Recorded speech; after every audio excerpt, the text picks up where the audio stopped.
सिद्धि विनायक मूर्ति की जय। अपार करुणा सिंधुं ज्ञानदं शान्तरूपिणं श्री चंद्रशेखर गुरुं प्रणमामि मुदान्वकं। श्री गुरुभ्यो नमः. ராம் ராம். பரந்து விரிந்த இந்த பாரத புண்ணிய பூமியில் சேது ஹிமாச்சலம் கல் தோன்றி மண் தோன்றா காலம் தொட்டு எத்தனையோ மகான்கள் அவதாரம் பண்ணிண்டே இருந்திருக்கா. தர்மத்துக்கு நலிவு ஏற்படும் போதெல்லாம் பகவான் பண்ணின அவதாரங்கள் தவிர அதை ஸ்ட்ரெங்தன் பண்ணுறதுக்காகவும் சஸ்டெயின் பண்ணுறதுக்காகவும், அதாவது நிலை நிறுத்துறதுக்காகவும், உயிரோட்டம் உள்ளதாய் அதை வைத்து கொண்டிருப்பதற்காகவும் மகான்கள் தோன்றிக்கொண்டே இருந்திருக்கிறார்கள். அப்படி பல ரத்தனங்களை பெற்றெடுத்த ரத்னகர்பை இந்த பாரத மாதா. பல மகான்கள், பல சம்பிரதாயங்கள் தோன்றின புண்ணிய பூமி இந்த பாரத பூமி. பல தர்சனங்கள், பல சம்பிரதாயங்கள் இருந்தாலும் ஒரே ஒரு வைரத்தை பல கோணங்கள்லேருந்து பார்க்கும்போது நமக்கு பல வர்ணங்கள் தெரியறது போலத்தான் அது எல்லாமே. இந்த ஒவ்வொரு தர்சனமுமே, ஒவ்வொரு ஸ்கூல் ஆஃப் தாட் அப்படின்னு சொல்லக்கூடிய சம்பிரதாயங்களுமே சனாதன தர்மம் அப்படிங்கிறதான பெரிய ஆல விருட்சத்தோட விழுதுகள் தான். இது எல்லாத்துக்கும் வேர் ஒன்று தான். அந்த வேராக இருக்கிறது வேதங்கள். 4 வேதங்கள், வேதாங்கங்கள். இது வேராயிருக்கு. அதுலேருந்து எப்படி பல விழுதுகள் தோன்றி அவைகள் மறுபடியும் ஒரு புது மரமாக எஸ்டாப்ளிஷ் ஆகிறது போல பல்வேறு சம்பிரதாயங்கள் தோன்றியிருக்கு. அத்வைத்தம் அப்படின்னு சொன்னாலே நமக்கு ஸ்ரீ ஆதிசங்கர பகவத் பாதாள் அப்படின்னு ஞாபகம் வருது. விசிஷ்டாத்வைத்தம் அப்படின்னு சொல்லும் பொழுது ஸ்ரீ ராமானுஜாச்சாரியாள் அப்படிங்கிறது பிரசித்தமாக நமக்கு தெரியக்கூடிய ஒரு ஆச்சாரிய புருஷருடைய பெயர். துவைத்தம் அப்படின்னு எடுத்துட்டோம்னா பல மகான்கள் தோன்றியிருக்கா. ஆனால் ஒரு ப்ராமினெண்ட்டாக நமக்கு மத்வாச்சாரியார் அப்படின்னு தெரியும். ஸ்ரீ ராகவேந்திர சுவாமிகளும் மத்வ சம்பிரதாயத்திலேயே வந்த மகான் தான். அப்படி பல மகான்கள் ஒவ்வொரு சம்பிரதாயத்திலையுமே தோன்றி ஒரே சனாதன தர்மத்தின் பல டைமென்ஷன்ஸை, பல வியூ பாயிண்ட்ஸை எடுத்து வைத்திருக்கிறார்கள் மக்களுக்கு. ஒரே உணவு தான், கார்போஹைட்ரேட் தான். பாரத தேசத்தோட ஒவ்வொரு பிராந்தியத்துலேயும் பார்த்தோம்னா அதை வெவ்வேறு ஃபார்ம்ஸில் எடுத்துக்கிறது இல்லையா. நம்ம சாதம், சாம்பார், ரசம், கறி, கூட்டு இது மாதிரியாக சவுத்தில் சாப்பிட்றோம். வெஸ்டர்ன் போர்ஷன்ஸில் பார்த்தோம்னா கிச்சடி அப்படிங்கிற ஃபார்மில் அதிகமாக அவர்கள் எடுத்துக்கிறா. நார்த்தில் பார்த்தா அதையே கோதுமையாக ரொட்டி, சப்ஜி அப்படி எடுத்துக்கிறார்கள். இப்படி ஒரு ஒரு ரீஜன்லேயும் எடுத்துக்கிற ஃபார்ம் வெவ்வேறையாக இருந்தாலும் அந்த சாராம்சம் ஒன்று தான் இல்லையா. அது மாதிரி தான் இறை தத்துவங்கிறது ஒன்று தான். அதை வெவ்வேறு கோணங்களில் பார்க்கும் பொழுது வேறு வேறு சம்பிரதாயங்கள் ஏற்படுறது. அப்படி புஷ்டி மார்க்கம் அப்படின்னு சொல்லக்கூடிய சுத்த அத்வைத்தம் அப்படிங்கிறதான சம்பிரதாயத்தை தோற்றுவித்த சம்பிரதாய பிரவர்த்தகர் ஸ்ரீ வல்லபாச்சாரியார் அப்படின்னு சொல்லக்கூடிய மகாபுருஷர். இவரை அந்த புஷ்டி மார்க்கத்திலே வந்தவர்கள் மகாபிரபு அப்படின்னு அட்ரஸ் பண்ணுவார்கள். அவரை அப்படி அழைப்பார்கள். இவர் யார் அப்படிங்கிறத பற்றி பார்க்கலாம். ஆந்திர தேசத்தை பூர்வீகமாக கொண்ட ஒரு வைதீக குடும்பம்.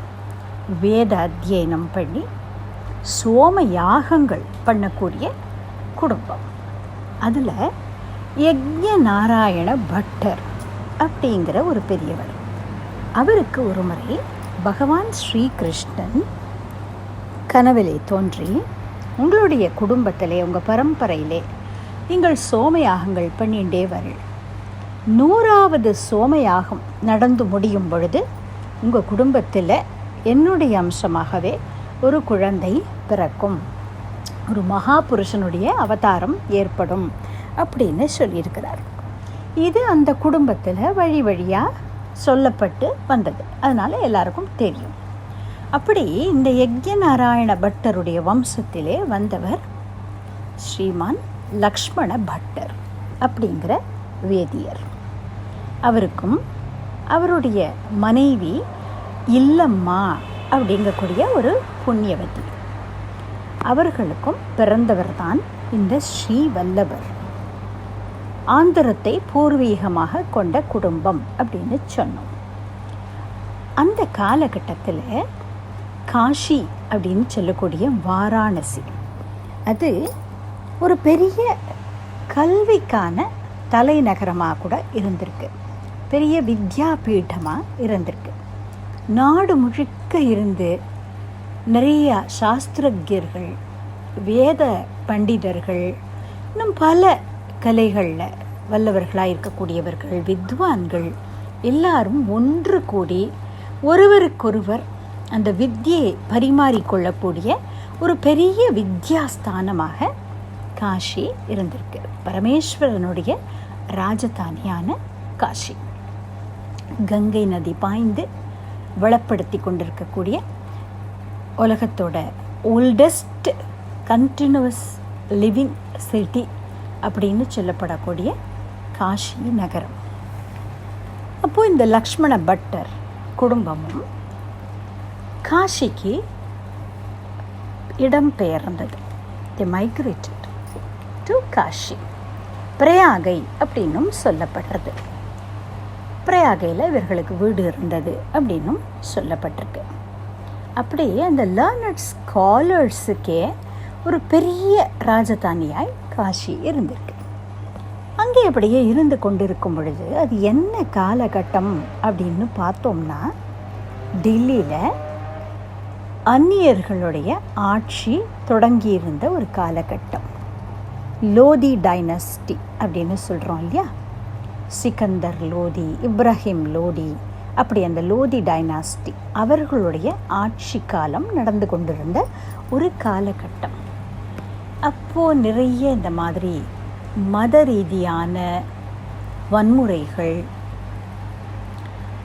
அப்படியெல்லாம் நிறைய ஒரு பதட்ட சூழ்நிலை, இது மாதிரிலாம் இருந்துன்றதுனால தன்னுடைய குடும்பத்தை காப்பாற்றணும் அப்படிங்கிறதுக்காக இந்த லக்ஷ்மண பட்டர் தன் மனைவி இல்லம்மாவை அழைத்து கொண்டு, மூத்த மகனான ராமகிருஷ்ணனையும் அழைத்து கொண்டு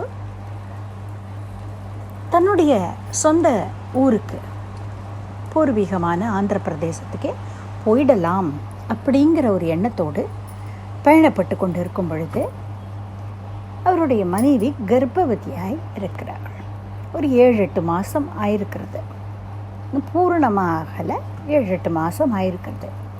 ஆனால் அந்த மத கலவரங்கள், அதோட பயம், ரொம்ப தூரம் நடந்து நடந்து நடந்து அந்த மாதிரியான ஒரு ஹெல்த் கண்டிஷனில் ரொம்ப ஒரு ஸ்ட்ரெஸ் எடுத்துட்டதுனால அவ்வளவு பயத்தோடையும் பதற்றத்தோடையும் நீண்ட தூர பயணம் பண்ணினதோடைய அந்த தாக்கம், அதனால் ஏற்பட்ட மன அழுத்தம், இதெல்லாம் காரணமாக சம்பாரண்யம் அப்படின்னு சொல்லக்கூடிய, சம்பாரன் அப்படின்னு நம்ம இன்றைக்கி சொல்லக்கூடிய ரீஜன், மத்திய பிரதேஷ் அந்த பகுதிகளில் வரக்கூடிய ஒரு ரீஜன், அங்கே வரும்பொழுது இவருக்கு பிரசவம் ஆயிட்டது, குழந்தை பிறந்தது. ஆனால் அந்த குழந்தைகிட்ட ஒன்றுமே ஒரு அசைவு இல்லை. அதனால் ஒரு ஸ்டில் பர்த் அப்படின்னு சொல்லுவா இல்லையா, இறந்து பிறந்த குழந்தை அப்படி நினைத்து கொண்டு ரொம்ப மனவேதனையோடு ஒரு துணியில் அந்த குழந்தையை சுற்றி ஒரு மரப்பொந்தில் வச்சுட்டு, இரவு ஆயிட்டபடியினால் பக்கத்தில் எங்கே வெளிச்சம் தெரிஞ்சதோ அதை நோக்கி போய் அங்கே பக்கத்தில் இருந்த ஒரு கிராமத்தில் ஒரு வீட்டு திண்ணையில் இவர்கள் படுத்து கொண்டிருக்கிறார்கள். அப்படி இருக்கும் பொழுது இந்த லக்ஷ்மண பட்டருக்கு ஒரு கனவு. அதிலே பகவான் ஸ்ரீ கிருஷ்ணன் வந்து சொல்கிறார் அவர்கிட்ட, இது மாதிரி நீ காட்டில் விட்டுட்டு வந்திருக்கிறியே, அந்த குழந்தை இறந்து பிறக்கலை, அவன் அவதார புருஷன், என்னுடைய வாக்குடைய அம்சமாகவே பிறந்திருக்கிறான். அதனால் அந்த குழந்தை ரொம்ப கீர்த்திமானாக பெரிய மகா புருஷனாக விளங்குவான், அவனை போய் எடுத்துட்டு வா அப்படின்னு சொல்லி மறைந்து போகிறார். கனவு கலைந்து எழுந்தவர் ஓடி போனார். காட்டில் அந்த மரப்பொந்தில் வைத்திருந்தார் இல்லையா, அங்கே போய் பார்க்கும் பொழுது அந்த மரத்தை சுற்றி காட்டு தீ அது மாதிரி பிடிச்சிருக்கு. ஆனால் அந்த குழந்தை ரொம்ப பாதுகாப்பாக ஒரு நாகம் கொடைபிடித்து கொண்டு காப்பாற்றின்றிருக்கு. வேறு போனதும் அந்த நாகம் நகர்ந்து போச்சு. நெருப்புக்கு நடுப்புற போய் இந்த குழந்தையை எடுத்துன்னு வந்தார். ஒன்றும் ஆகலை அவருக்கு. அந்த குழந்தை பத்திரமா இருக்கு. மகா காந்தியோடு, ஒளி வீசும் கண்களோடு, மகாபுருஷ லட்சணங்களோடு இருந்த அந்த குழந்தையை எடுத்துட்டு வந்து அந்த கிராமத்து மக்கள்லாம் இதுக்குள்ள விஷயம் தெரிஞ்சு கொண்டாடினார்கள். இந்த தம்பதியை நல்ல உபசாரங்கள் செய்து அவர்களுடைய கெஸ்ட் அப்படி ட்ரீட் பண்ணி, விருந்தினர்களாக ட்ரீட் பண்ணி அந்த குழந்தையை கொண்டாடினார்கள் அந்த பகுதி மக்கள். அப்புறம் கொஞ்சம் பீஸ் ரிட்டர்ன் ஆன உடனே, அமைதி திரும்பின உடனே, சகஜ நிலை கொஞ்சம் வந்த உடனே மறுபடியும் இந்த குடும்பம் காசிக்கு, வாராணசிக்கு திரும்பி வந்தது. அங்கே இருந்து கொண்டிருந்தார்கள். அப்படி இருக்கும் பொழுது இந்த ஸ்ரீவல்லபருடைய அவதாரம் பற்றி சொல்லும் பொழுது ஒரு விஷயம் சொல்லணும். பகவானுடைய வாக்குடைய அம்சமாக இவர் பிறந்ததுனால இவருக்கு வைஸ்வானரன் அப்படின்னும் ஒரு பேர். வல்லப அப்படிங்கிற பேருக்கு மிகவும் நெருக்கமானவன் அப்படின்னு அர்த்தம். பகவானுக்கு நெருக்கமானவனாய் இருந்ததால் வல்லப அப்படின்னு பேர். வாக் அம்சமாக இருந்ததுனால வைஸ்வானரன் அப்படின்னும் பேர் இருக்கு. 1479 AD, அதாவது 1479 AD சைத்திர மாதம் கிருஷ்ணபக்ஷ ஏகாதசி அன்றுதான் அவருடைய அவதாரம் ஏற்பட்டது. இப்போ கொஞ்சம் நாள் கழித்து இந்த குடும்பம் காசிக்கு திரும்பி வந்தது அப்படின்னு சொல்லி அப்படியே நிம்மதியாக நாட்கள் போயின்னு இருந்தது. 7 வயசாகும் பொழுது உபநயனமெல்லாம் செய்விக்கப்பட்டு இவருக்கு வேதாத்தியனம் தொடங்கிட்டு 4 வேதங்கள், 6 அங்கங்கள், ஆதிசங்கர பகவத் பாதாளுடைய அத்வைத தர்சனம், ராமானுஜாச்சாரியாருடைய விசிஷ்டாத்வைத்தம், மத்வாச்சாரியாருடைய துவைத்தம், நிம்பார்க்கருடைய சம்பிரதாயம், புத்த மத கொள்கைகள், ஜெயின மத தத்துவங்கள் எல்லாவற்றையும் கரைத்து குடிச்சுடுத்து இந்த குழந்தை மகா தேஜஸ்வியாய், மகா மேதாவியாய் விளங்கி எல்லாரையும் ஆச்சரியப்படுத்தி கொண்டிருந்தான் இந்த பாலகன். பல டைட்டில்ஸ்லையும் நிறைய உபன்யாசங்கள் பண்ணிக்கொண்டு அப்படியே தன்னுடைய அந்த கருத்துக்களை, கிருஷ்ண பக்தி சம்பந்தமான கருத்துக்களை எல்லாம் உபதேசங்கள் பண்ணிக்கொண்டு இப்படியே அவர் ஸ்ரீமத் பாகவதத்தை ஒரு மெயினாக எடுத்துக்கொண்டு பல இடங்களில் போய் அதை பிரச்சாரம் பண்ணினார். அதாவது பிரம்மசூத்திரம், பகவத்கீதை, ஸ்ரீமத் பாகவதம் முதலான விஷயங்களை பற்றி பாரத தேசம் முழுக்க ட்ராவல் பண்ணி நிறைய இடங்களில் உபன்யாசங்கள் பண்ணி கொண்டிருந்தார். தன்னுடைய பூர்வீகமான கிராமமான ஆந்திராவில் இருக்கக்கூடிய அந்த கிராமத்துக்கு போனார். அங்கே சொந்தக்காரர்கள்லாம் வரவேற்று அவருடைய அந்த பூர்வீகமான சொத்துக்களையெல்லாம் அவர்கிட்ட ஒப்படைக்கணும் அப்படின்னு நினைக்கும் பொழுது அது எதையுமே விரும்பாமல் ஒரு சந்நியாச வாழ்க்கை வாழணும் அப்படிங்கிற நோக்கத்தோடு அவருடைய முன்னோர்கள் பரம்பரையாக பூஜை பண்ணி கொண்டிருந்த ஒரு கிருஷ்ண விக்கிரகம் நவநீத பிரியன் அப்படின்னு பேர். அந்த கிருஷ்ண விக்கிரகத்தை மட்டும் வாங்கி கொண்டு அதை எடுத்துக்கொண்டு அப்படியே ஊர் ஊராக ட்ராவல் பண்ணிட்டு வரார். அப்போது தென் இந்தியா அப்படின்னு சொல்லக்கூடிய அந்த தென் நகரத்தில் கிருஷ்ணதேவராயர் அப்படிங்கிற மாவீரனான பேரரசன், நம்மளுடைய இந்திய வரலாற்றை எடுத்து பார்த்தால் பெரிய அரசர்கள் அப்படிங்கிறவா நிறைய பேர் இருந்திருக்கிறார்கள். தார்மீகர்களாய் இந்த பாரத புண்ணிய பூமியுடைய கீர்த்தியை உலகம் முழுக்க பரவச் செய்த மகா புருஷர்களாய் நிறைய ராஜாக்கள் இருந்திருக்கிறார்கள். அதில் one of the prominent names அப்படின்னு எடுத்துட்டோம்னா அது கிருஷ்ணதேவராயர், அவருடைய ஆட்சி காலம்.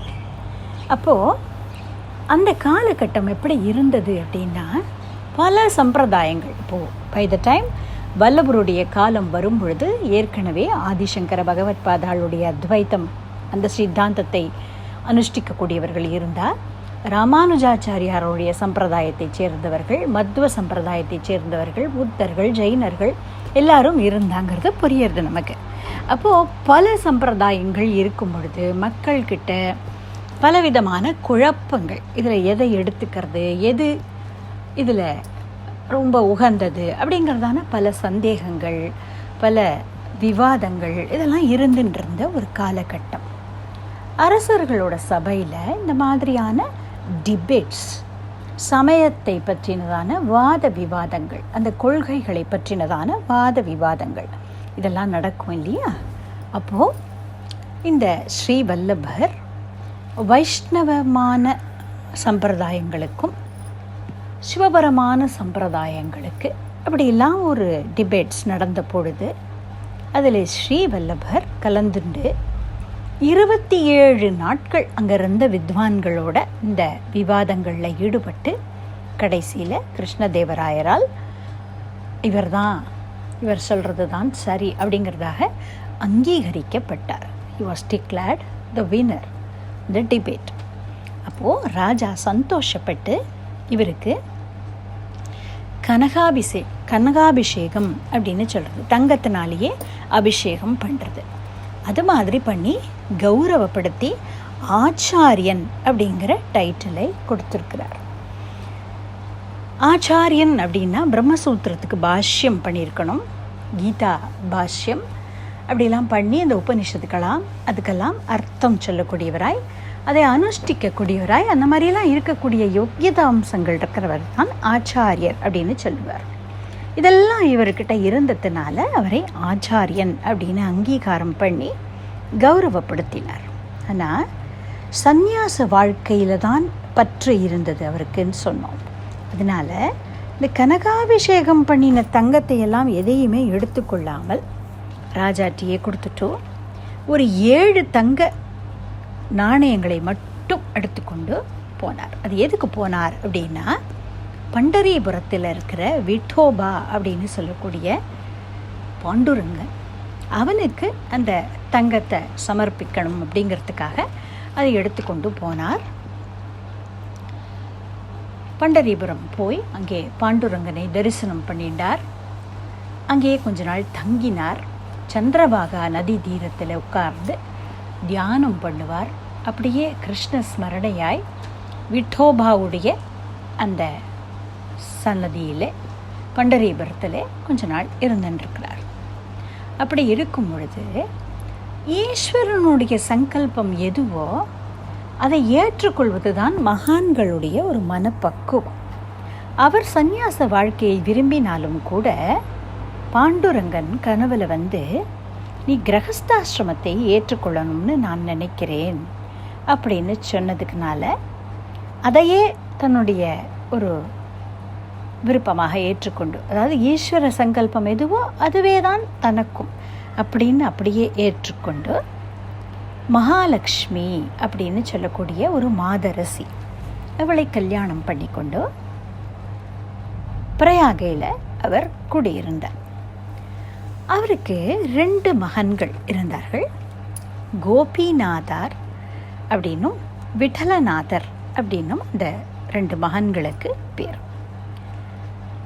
விட்டலநாதர் அப்படிங்கிற அந்த பேர் விட்டோபாவுடைய அனுகிரகத்தினாலே தனக்கு வேறு டைரக்ஷன் கிடைச்சதுனால அந்த ஞாபகமாக அந்த 2வது குழந்தைக்கு விட்டலநாதன் அப்படின்னு பேர் வச்சிருந்தார்.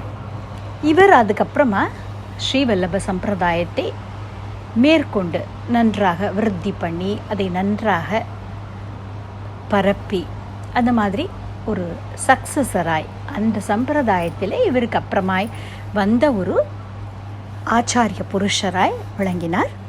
அந்த விட்டலநாதாச்சாரியாவை கோசாயின்ஜி அப்படின்னு அந்த சம்பிரதாயத்தில் இருக்கிறவர்கள் மரியாதையாக அழைக்கிறது வழக்கம். அப்படி இவர் பல இடங்கள்லையும் போய் ஸ்ரீமத் பாகவதத்தை பிரவச்சனம் பண்ணிக்கொண்டு இந்த மாதிரி தன்னுடைய சித்தாந்தங்களையும் மக்களிடையே பிரச்சாரம் பண்ணி கொண்டிருந்தார். அப்படி ஸ்ரீ வல்லபாச்சாரியார் உட்கார்ந்து இந்த பாகவத மகாபுராணத்தை பிரவச்சனம் பண்ணின அந்த இடங்கள் 84 இடங்களை அப்படி சொல்கிறார்கள் அந்த சம்பிரதாயத்தில். இதை 84 பேட்டக் ஜி அப்படின்னு சொல்கிறார். 84 இடங்கள் அவர் பிரவச்சனம் பண்ணின இடங்கள் பேட்டக் ஜி அப்படின்னு சொல்லி அதையெல்லாம் ஒரு ஹோலி பில்கிரிமேஜ் சைட்ஸ், அதாவது புனிதமான தலங்கள் அப்படிங்கிறதாக இந்த புஷ்டி மார்க்கத்தில் வந்த ஃபாலோவர்ஸ், அவரை பின்பற்றக்கூடியவர்கள் அதை ரொம்ப மரியாதை கொடுக்குற அந்த இடங்களுக்கு. இப்படி அவர் பிரயாணம் பண்ணிக்கொண்டே ஒரு தடவை கோகுலம் வந்தபோது கோகுலத்திலே அவர் பார்க்கிறார், அவர் நினைக்கிறார், மக்களுக்கு நம்ம ஒரு சம்பிரதாயத்தை கொடுக்கணும், இதுதான் இப்படித்தான் அப்படின்னு ஒரு கான்க்ரீட்டாக ஒரு டைரக்ஷன் கொடுக்கணும் அப்படின்னு அவருக்கு தோன்றுறது. அவர் அங்கே இருந்துருக்கும் பொழுது அவருக்கு ஸ்ரீ கிருஷ்ணன் கனவுலே அவருக்கு ஒரு மந்திரத்தை உபதேசம் பண்ணுறார். பிரம்ம சம்பந்தம் அப்படின்னு இந்த மந்திரத்தை அவர்கள் சொல்லுவார்கள். அதாவது இந்த புஷ்டி மார்க்கம் அப்படிங்கிறதுல ஒருத்தர் இனிஷியேட் ஆகணும் அப்படின்னால் அந்த புஷ்டி மார்க்கத்திலே வந்த ஆச்சாரிய புருஷர்கள், பரம்பரையாக ஸ்ரீவல்லபருடைய சம்பிரதாயத்திலே வந்த அந்த ஆச்சாரிய புருஷர்களில் கோஸ்வாமிஜி அப்படின்னு அவர்கள் சொல்கிறார்கள். அந்த கோஸ்வாமி ஒருத்தர் மூலமாக இந்த பிரம்ம சம்பந்தம் அப்படிங்கிறதான இந்த மந்திர தீட்சை எடுத்துட்டாதான் ஒருத்தர் புஷ்டி மார்க்கத்தில் இனிஷியேட் ஆறா அப்படிங்கிறதாக அவர்களுடைய சம்பிரதாயம் இருக்குது. அந்த மந்திரத்தை முதலில் ஸ்ரீ கிருஷ்ணனே ஸ்ரீ வல்லபாச்சாரியாருக்கு உபதேசம் பண்ணினார். அப்போது ஸ்ரீ வல்லபரோட அவருடைய அத்தியந்த சிஷ்யரான தாமோதர் தாஸ் அப்படிங்கிறவர் கூடவே இருந்தார்.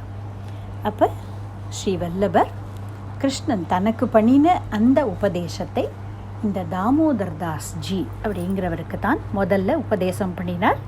அவர் தான் ஸ்ரீ வல்லப சம்பிரதாயத்தில் வந்த முதல் சிஷ்யர். ஸ்ரீ வல்லபருக்கு 8 பேர் அத்தியந்த சிஷ்யர்கள், அவர்களுக்கு அஷ்டசகா அப்படின்னு சொல்லுவார்.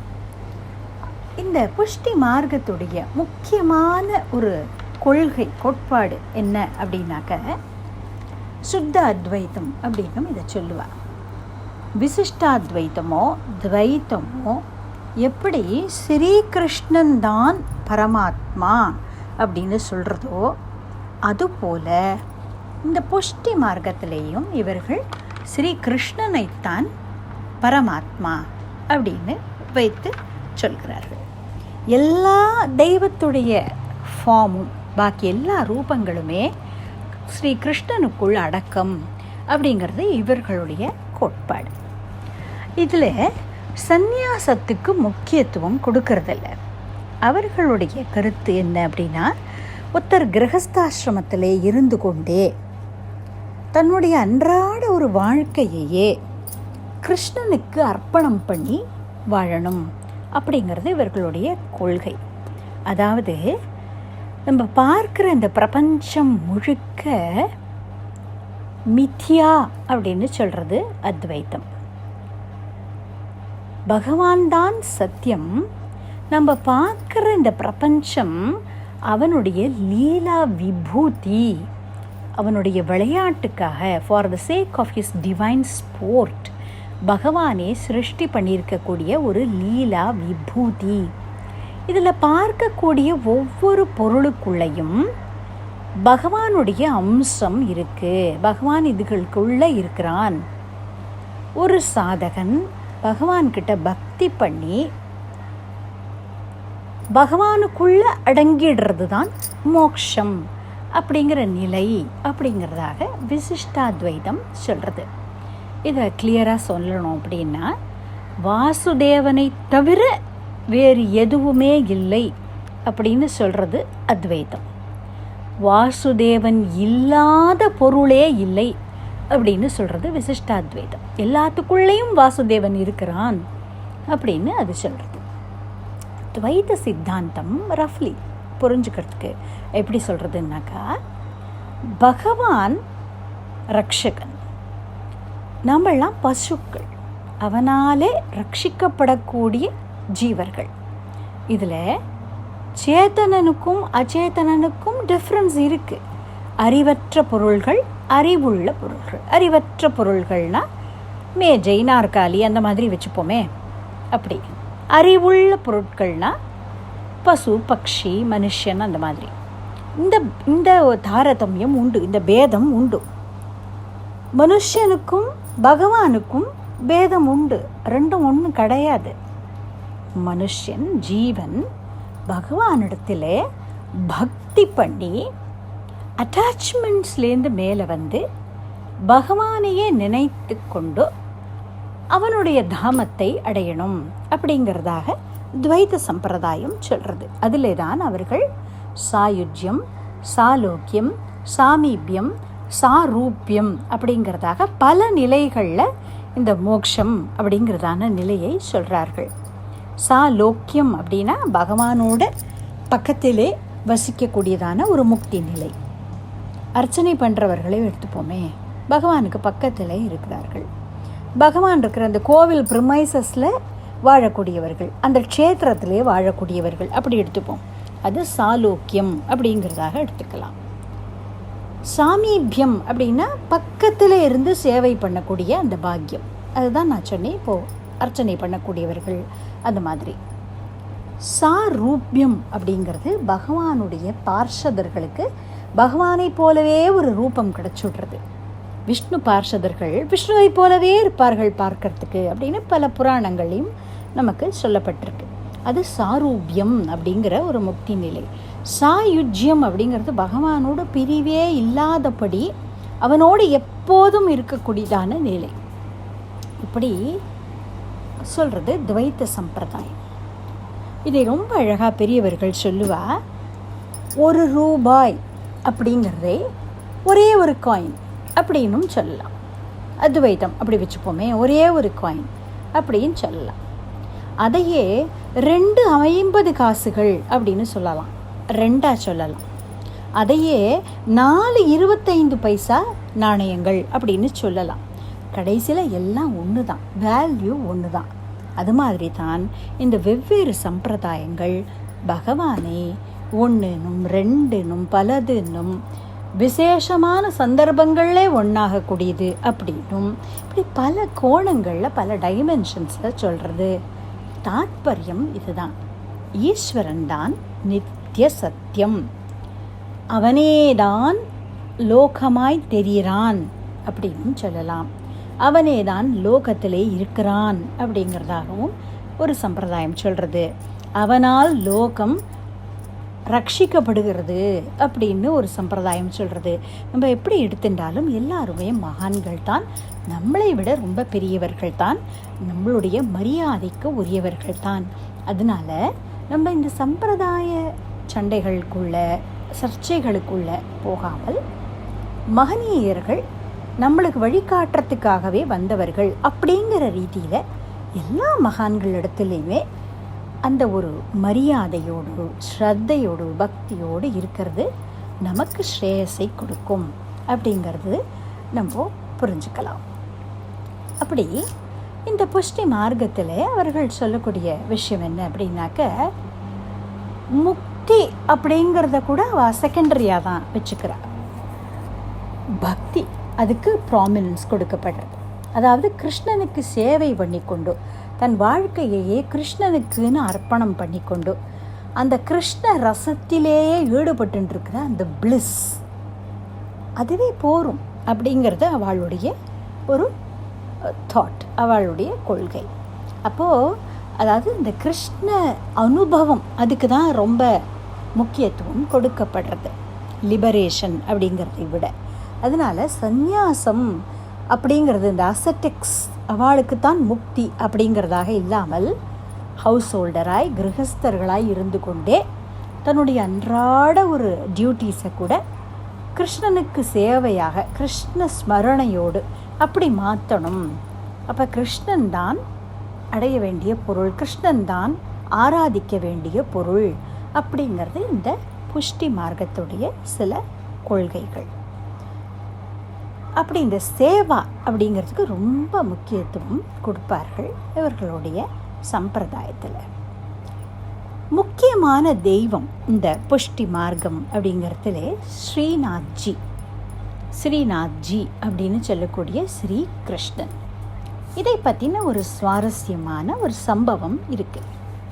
இந்த ஸ்ரீ வல்லபர் பிறக்கிறதுக்கு முன்னாடியே கோவர்தனத்தில் அந்த பகுதிகளில் மாதவேந்திரபுரி சுவாமிகள் அப்படின்னு மத்வ சம்பிரதாயத்தைச் சேர்ந்த ஒரு ஆச்சாரிய புருஷர். அவர் யதீஸ்வரர்களில் அவர்கள்லாம் சந்நியாசிகள். அவர் பல காலம் அங்கே தங்கியிருந்து தபஸில் உட்கார்ந்திருக்கிறார். ஒரு தடவை பல நாட்கள் அவர் அப்படியே கிருஷ்ணனை தியானம் பண்ணிக்கொண்டு தியான மக்னராய் அன்ன ஆகாரம் இல்லாமல் அங்கேயே இருந்துருக்கிறார். அப்போ ஒரு நாள் ஒரு மாடு மேய்க்கக்கூடிய சிறுவன் கோபாலன் அவன் அவரை இந்த நிஷ்டை கலைத்து, சுவாமி நீங்கள் ரொம்ப நாளாக ஒன்றும் சாப்பிடாமல் இங்கேயே உட்கார்ந்துருக்கிறீர்கள், இந்த ஊருக்கு வந்துட்டு யாராவது சாப்பிடாமல் இருந்தால் அது எங்கள் அம்மாவுக்கு பிடிக்காது, அதனால் எங்கள் அம்மா உங்களுக்கு பால் கொடுத்துட்டு வர சொல்லியிருக்கிறார்கள் அப்படின்னு ஒரு சொம்பில் பால் கொடுக்குறான் இந்த குழந்தை. அதை குடிக்கிறார். அது சாதாரண பால் மாதிரி இல்லை, தேவாமிர்தமாக இருக்குது அவருக்கு. இப்படி ஒரு ருசியாக அந்த மாதிரி ஒரு பால் அவர் அதுக்கு முன்னாடி குடித்தது கிடையாது. குடித்து முடிச்சுட்டு, அப்பனே நீ யார், ரொம்ப நன்றி அப்படின்னு சொல்லணும்னு பார்க்கிறார். அந்த குழந்தையை காணும். ஆச்சரியமாக இருக்குது, அனுபவமாகவும் இருக்குது. அப்போது அவருடைய தியான லயத்தில் பகவான் சொல்கிறான், நானே தான் வந்தேன், எங்கள் அம்மா யசோதை தான் உங்களுக்கு அந்த பிரசாதம் கொடுத்தா, நான் இங்கே தான் இருக்கிறேன், பக்கத்தில் இந்த கோவிந்த குண்டத்தில் நான் மண்ணில் மூடப்பட்டு இருக்கிறேன், என்னை வெளியில் எடுத்து ஆராதனை பண்ணுங்கோ அப்படின்னு சொன்னதும், பகவானே அப்படி சொல்லியிருக்கானதும் அப்படியே பேத்து எடுத்து அந்த மாதிரி செஞ்சால் பகவானோட அந்த ஷிலா விக்கிரகத்துக்கு அர்ச்சாவதார மூர்த்திக்கு ஏதாவது கேடு நேருமோ அப்படிங்கிறதுக்காக, அது விரஜ பூமியாக இருக்கிறதுனால கேட்கவே வேண்டாம், இங்கே கிருஷ்ணன் அவிர்பவம் ஆயிருக்கார் அப்படின்னா இன்னி பர்யந்தம் அங்கே கிருஷ்ணனை தங்களில் ஒருத்தனாய் அப்படி நினைக்கக்கூடிய மக்கள், ஏதோ ஒரு தெய்வம் அப்படிங்கிற ஒரு இது இல்லை, கிருஷ்ணன் தங்கள் வீட்டு குழந்தை அப்படின்னு தங்களுடைய சுவாமி அப்படின்னு நினைக்கக்கூடியவர்கள் இந்த விரஜவாசிகள். அதனால் அவர்கள்லாம் நிறைய க்ஷீரத்தை கொண்டு வந்து கொடுத்து, பால் கொண்டு வந்து கொடுத்து, பால்னால் அபிஷேகம் பண்ணி அந்த மண்ணை கரைத்து இந்த ஸ்ரீநாதன் அப்படின்னு சொல்லக்கூடிய அந்த பகவானுடைய அர்ச்சாவதார மூர்த்தி கோவர்தனகிரியை இப்படி பிடிச்சிட்டு இருக்கிறது போல சுண்டு விரலை மட்டும் உயர்த்தி கொண்டு நிற்கக்கூடிய அழகான ரூபம். அந்த முகம் என்னைக்கு வெளிப்பட்டதோ அதே நாள் அங்கே சம்பாரண்யத்தில் ஸ்ரீ வல்லபருடைய அவதாரம் ஏற்பட்டது. இந்த சம்பந்தம் யோகேஸ்வரரான இந்த மகானுக்கு இது தெரிந்தது. அதனால அங்கே அவதாரம் பண்ணியிருக்கக்கூடிய அந்த குழந்தை இந்த ஸ்ரீநாதனுடைய ஆராதனை பொறுப்பை ஏற்றுக்கணும் அப்படிங்கிறதுக்காக மாதவேந்திரபுரி சுவாமிகள் அங்கேயே அந்த கோவர்தனத்தில் ஸ்ரீநாதனை பிரதிஷ்டை பண்ணி ஆராதனை பண்ணி கொண்டு வந்துருக்கிறார். அப்புறம் ஸ்ரீவல்லவர் பல இடங்களுக்கு யாத்திரை பண்ணி கொண்டு இங்கே கோவர்தனத்துக்கு வந்தபோது அவரிடத்துல இந்த ஸ்ரீநாதனை ஒப்படைத்தார். ஸ்ரீவல்லபரும் பல காலம் இந்த கோவர்தனத்திலேயே வைத்துக்கொண்டு இந்த ஸ்ரீநாதனை ஆராதனை பண்ணிட்டு இருந்தார். அப்போ அந்நிய மதஸ்தர்களுடைய ஆட்சி இருந்ததுனால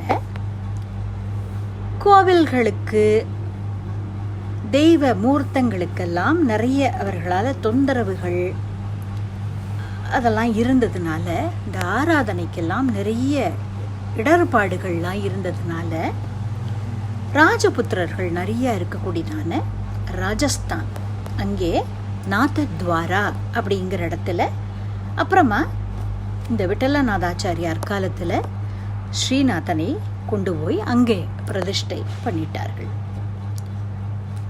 பாரத தேசம் முழுக்க ஸ்ரீ வல்லபாச்சாரியார் ட்ராவல் பண்ணியிருக்கிறார். 3 தடவை ட்ராவல் பண்ணியிருக்கிறார் அப்படின்னு சொன்னோம்.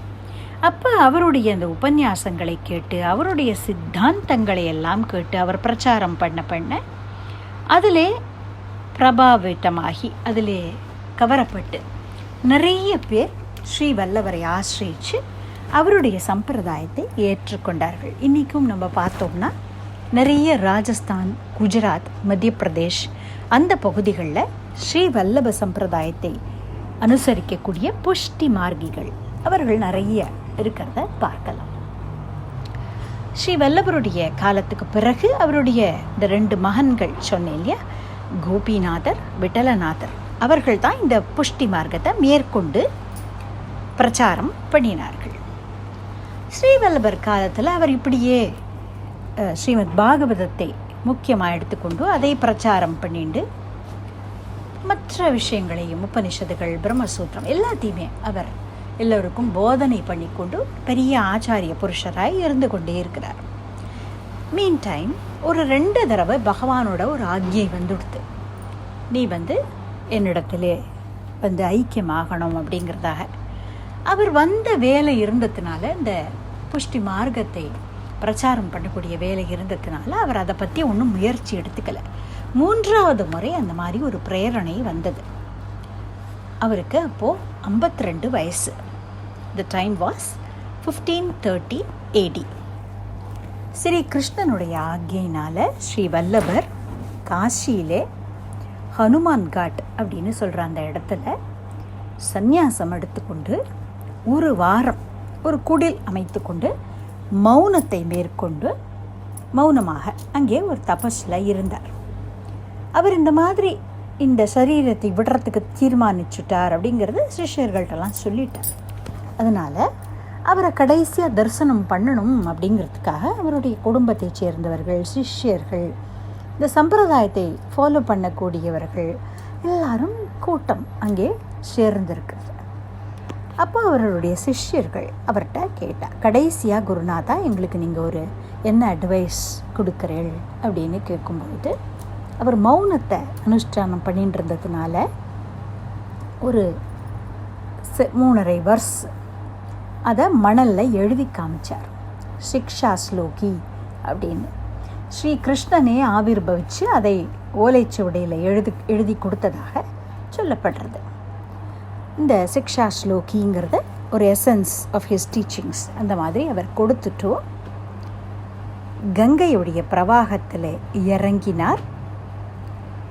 ஒரு கண்ணை பறிக்கக்கூடிய ஒளி, ஒரு பெரிய எஃபல்ஜன்ஸ் அந்த இடத்த அப்படியே என்கல்ஃப் பண்ணிட்டு கங்கையில் அந்த இடத்துல அவர் மறையிறதையும், ஆகாசத்திலே ஒரு பெரிய பிரகாசமான ஜோதி போய் கலக்கிறதையும் அங்கே இருந்தவர்கள் பார்த்தார்கள்.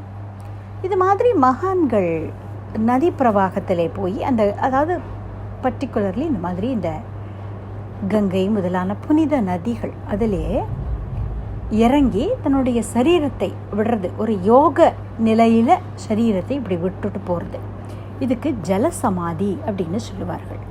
நான் மகான்களை பார்த்தோம்னா பலவிதமாக இருக்குது, அவர்களுடைய அவதாரமும் பலவிதமாக இருக்குது.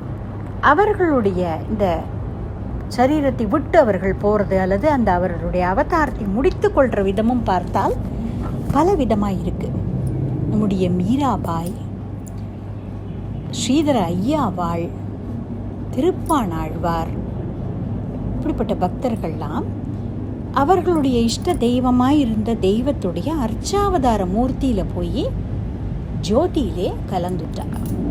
சிதம்பரத்தில் எடுத்துக்கொண்டோமானால் நந்தனார், மாணிக்க வாசகர் இவர்கள்லாமும் இப்படித்தான் நடராஜாவோடு ஜோதியில் கலந்துட்டார்கள். ஆண்டாள் ஸ்ரீரங்கத்திலே ரங்கநாதரோடு ஜோதியில் கலந்தாள். துகாராம் மகாராஜ் அப்படின்னு சொல்லப்படக்கூடிய சந்த் துகாராம் மகாராஷ்டிர வாரக்கரி சம்பிரதாயத்தில் ஒரு முக்கியமான ஆச்சாரிய புருஷர். அவரும் பத்ராஜல ராமதாசர் அப்படின்னு சொல்லக்கூடிய ராம பக்தர், பத்ராச்சலத்திலே ராமருக்கு கோவில் கட்டியிருக்கக்கூடிய மகான். இவர்கள் 2 பேருமே சரீரத்தோடு வைகுண்டம் போனார்கள் அப்படின்னு சொல்லப்படுறது. அதாவது இந்த சரீரத்தோடு நம்ம போகிறது கிடையாது, மேல் லோகங்களுக்கு சூக்ஷ்ம சரீரத்தோடு தான் போகிறோம்னு நம்மளுடைய நம்பிக்கை. ஆனால் இந்த 2 மகான்கள் இந்த சரீரத்தோடையே, மனுஷ சரீரத்தோடையே வைகுண்டம் போனார்கள். வைகுண்ட விமானம் வந்து அவர்களை கூட்டிட்டு போச்சு அப்படின்னு அவர்களுடைய சரித்திரம் சொல்கிறது. மதுவ சம்பிரதாயத்திலே வந்த பெரிய மகானான ஸ்ரீ ராகவேந்திர சுவாமிகள், காஞ்சி காமகோட்டி பீட்டாதீஸ்வரராய் இருந்த ஸ்ரீ போதேந்திர சரஸ்வதி சுவாமிகள், வாரக்கரி சம்பிரதாயத்துக்கு மூல புருஷராய் இருக்கக்கூடிய ஞானேஸ்வர மாவுலி அப்படின்னு சொல்லக்கூடிய ஞானதேவர், இவர்கள்லாம் உயிரோடு சமாதியில் என்டர் பண்ணவர்கள். அவர்கள் உயிரோடு இருக்கும் பொழுதே அவர்களை சுற்றி சமாதி எழுப்ப சொல்லி அப்படி ஜீவ சமாதி அப்படின்னு அவர்களுக்கு பேர். அப்படி ஜீவ சமாதி அடைந்தவர்கள். இப்படி மகான்களுடைய அந்த சரீரத்தை விடக்கூடியதான யாத்திரை. அதுபோல் ஒரு நதி பிரவாகத்திலே போய் மறைந்து போகிறது அப்படிங்கிறது ஜலசமாதி அப்படின்னு சொன்னோம். நம்மளுடைய மகாராஷ்டிர சந்துக்களில் எடுத்துக்கொண்டால் ஏகநாதர் அப்படின்னு சொல்லக்கூடிய சந்த் ஏகநாதர் பைட்டன் அப்படின்னு சொல்லக்கூடிய பிரதிஷ்டானபுரத்தில் இருந்தார். அவர் இப்படித்தான் அந்த நதியில் பிரவாகத்தில் ஜலசமாதி எடுத்துக்கொண்டார். அதே போல் ஸ்ரீ வல்லபரும் இங்கே வாரணசியில் கங்கையில் ஜலசமாதி எடுத்துக்கொண்டார். நம்மளுடைய கிருஷ்ண சைத்தன்ய மகாபிரபு பார்த்தோம்னா எப்படி ஆண்டாள், மாணிக்க வாசகர் அவர்கள்லாம் போனார்களோ அந்த மாதிரி ஜெகநாதருடன் புரியில் இருக்கக்கூடிய ஜெகநாத பிரபுவோட அர்ச்சாவதார விக்கிரகத்தில் போய் ஐக்கியமானார். எப்படி இந்த மகான்கள் நம்மளுடைய கண்களை விட்டு மறையக்கூடிய அந்த ஒரு நிலையும் ஒவ்வொருத்தருக்கும் ஒவ்வொரு மாதிரி இருக்குது. அப்படி இந்த ஸ்ரீவல்லபாச்சாரியார் அந்த ஜலத்தில் போய் சமாதி எடுத்துக்கொண்டு இறைவனுடைய அந்த ஐக்கியமானார். இதை அசுர வியாமோகம் அப்படின்னு இவர் இந்த சம்பிரதாயத்தில் வந்தவர்கள் சொல்கிறார்கள். அசுர வியாமோக லீலா அப்படின்னு இதுக்கு பேர் சொல்கிறார்கள். இவர் சொர்க்காரோகணம் பண்ணின இந்த ஒரு வைபவத்தை அப்படி சொல்கிறார்கள். பல லிட்டரரி ஒர்க்ஸ் அப்படின்னு சொல்லக்கூடிய இவர் ரச்சனை பண்ணியிருக்கக்கூடிய கிரந்தங்கள் நிறைய செய்திருக்கிறார். இவரோட கான்ட்ரிபியூஷன்ஸ் என்ன அப்படிங்கிறத பார்ப்போம். பிரம்மசூத்திரத்துக்கு பாஷ்யம் எழுதியிருக்கிறார். வியாசாச்சாரியாளுடைய பிரம்மசூத்திரத்துக்கு பிரம்மசூத்திர அனுபாஷ்யா அப்படின்னு அதுக்கு பேர். தத்துவார்த்த தீப நிபந்தா அப்படிங்கிற பேரில் எஸ்ஸேஸ், கட்டுரைகள், அதாவது ஸ்பிரிச்சுவாலிட்டி அப்படின்னு நம்ம சொல்லக்கூடிய அத்தியாத்ம மார்க்கத்துடைய அடிப்படை கோட்பாடுகள் என்ன, ஃபண்டமெண்டல் பிரின்சிபிள்ஸ் என்ன அப்படிங்கிறதை பற்றினதான எஸ்ஸேஸ். அதுக்கு தத்துவார்த்த தீப நிபந்தா அப்படிங்கிற பேரில் எழுதியிருக்கார். ஸ்ரீ சுபோதினி அப்படிங்கிற பேரில் ஸ்ரீமத் பாகவத மகாபுராணத்துக்கு கமெண்ட்ரி எழுதியிருக்கிறார். பல கமெண்ட்ரிஸ் இருக்குது. முக்கியமாக அதில் ஒரு 18 கமெண்ட்ரிஸ் இருக்குது அப்படின்னு சொல்லுவார்கள். நம்மளுடைய இந்த சுவாமிநாராயண் அப்படின்னு சொல்கிறோம் இல்லையா, அந்த சம்பிரதாயம், அந்த சுவாமிநாராயண் அவர் எழுதினது கடைசியாக ஒரு அந்த கமெண்ட்ரிஸ் லிஸ்ட் அப்படிங்கிறதுல அந்த 18வது வியாக்கியானம் அவருடையது அப்படின்னு சொல்லுவார்கள், பெரியவர்கள் சொல்லுவார்கள். அப்படி இவர் எழுதின அந்த கமெண்ட்ரிக்கு சுபோதினி அப்படின்னு பேர். இதை தவிர தன்னுடைய சிஷ்யர்களுக்காக, அவர்கள் ஃபாலோ பண்ணுறதுக்காக ஒரு 16 கிரந்தங்கள் எழுதியிருக்கிறார். அதுக்கு சோடச கிரந்தம் அப்படின்னு பேர். ஸ்ரீ யமுனாஷ்டகம், பாலபோதம், சித்தாந்த முக்தாவளி, புஷ்டி பிரவாக மரியாதா, சித்தாந்த ரகசியம், நவரத்னம், இப்படி ஒரு 16 கிரந்தங்களை எழுதியிருக்கிறார். இதை தவிர பத்ராவலம்பனம், பூர்வ மீமாம்சகி பாஷ்யம், மதுராஷ்டகம், காயத்ரி பாஷ்யம், புருஷோத்தம சகஸ்ரநாமம், திரிவித லீலா நாமாவளி அப்படிங்கிறதாக பல கிரந்தங்களை எழுதியிருக்கிறார். ஸ்ரீவல்லபர் அப்படின்னு சொன்னாலே இந்த மற்ற கிரந்தங்களை பற்றி தெரிஞ்சிருக்கோ இல்லையோ எல்லாருக்கும் தெரிஞ்சிருக்கக்கூடிய விஷயம் அதரம் மதுரம் அப்படின்னு ஆரம்பிக்கக்கூடிய இவருடைய மதுராஷ்டகம் ரொம்ப பிரபலமான ஒரு பாடல். கிருஷ்ணனுடைய ஸ்வீட்னஸ், அந்த மதுரம், இனிமை, அதை பற்றி விவரித்து அற்புதமான ஒரு பாடல். அது எல்லோருக்கும் தெரிந்திருக்கக்கூடிய ஒரு பாடல். இப்படி மகான்கள் இந்த பாரத புண்ணிய பூமியிலே வாழ்ந்து தங்களுடைய சித்தாந்தங்களை பிரச்சாரம் பண்ணி அப்பப்போ தர்மத்துக்கு ஒரு சீர்குலைவு வரும்பொழுது அதை தூக்கி நிறுத்தி மறுபடியும் அதுக்கு ஒரு புத்துயிர் கொடுத்து, நியூ லீஸ் ஆஃப் லைஃப் அப்படின்னு சொல்கிறோம் இல்லையா, அது கொடுத்து திருப்பி அதை ஒரு பிரகாசப்படுத்தி மக்கள்கிட்ட ஒரு வழிகாட்டுதல் பண்ணி அவர்களுக்கு ஒரு டைரக்ஷன் கொடுத்து திரும்ப எல்லாத்தையும் just to put everything on track, அந்த ஒரு காரியத்துக்காக மகான்கள் வந்து கொண்டே இருக்கிறார்கள். பகவான் எப்பெல்லாம் தர்மத்துக்கு நலிவு வருமோ அப்பப்பெல்லாம் நான் வருவேன்னு சொன்னது சம்பவாமி யுகே யுகேனா ஒவ்வொரு யுகத்துலேயும் வருவேன்னு அர்த்தம் இல்லை.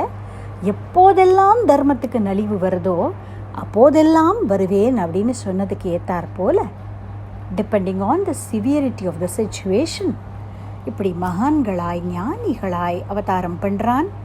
ரொம்ப கடுமையான நிலை வரும் பொழுது இரண்யகசிபு மாதிரி ஒரு அட்ராசிட்டி வந்து எல்லாரையும் கஷ்டப்படுத்தும் பொழுது நிருசிம்மனை போல தானே அவதாரம் பண்ணியும் வரான்.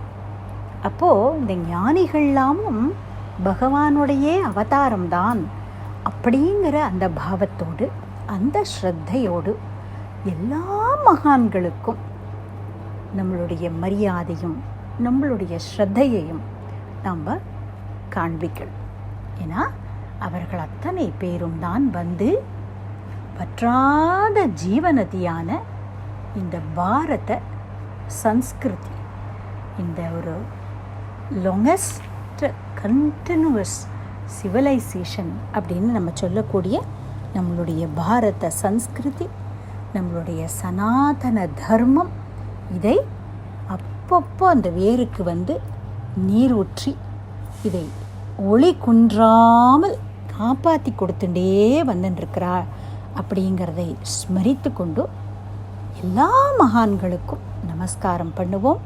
ఎందరో మహానుభావులు அந்தரிக்கு வந்தனமோ அப்படின்னு தியாக பிரம்மம் சொன்னது போல இந்த எல்லா மகான்களையும் ஸ்மரித்து கொண்டு அவர்களுடைய கருணை, அவர்களுடைய ஆசீர்வாதம் எப்போதும் நம்மளை வழி நடத்தணும் அப்படிங்கிறதாக பிரார்த்தனை பண்ணிக்கொண்டு கோபிகா ஜீவனஸ்மரணம் கோவிந்தா கோவிந்தா சத்குருநாத் மகாராஜ் கி ஜெய் என்று சொல்லி பூர்த்தி பண்ணிக்கிறோம். ராம் ராம்.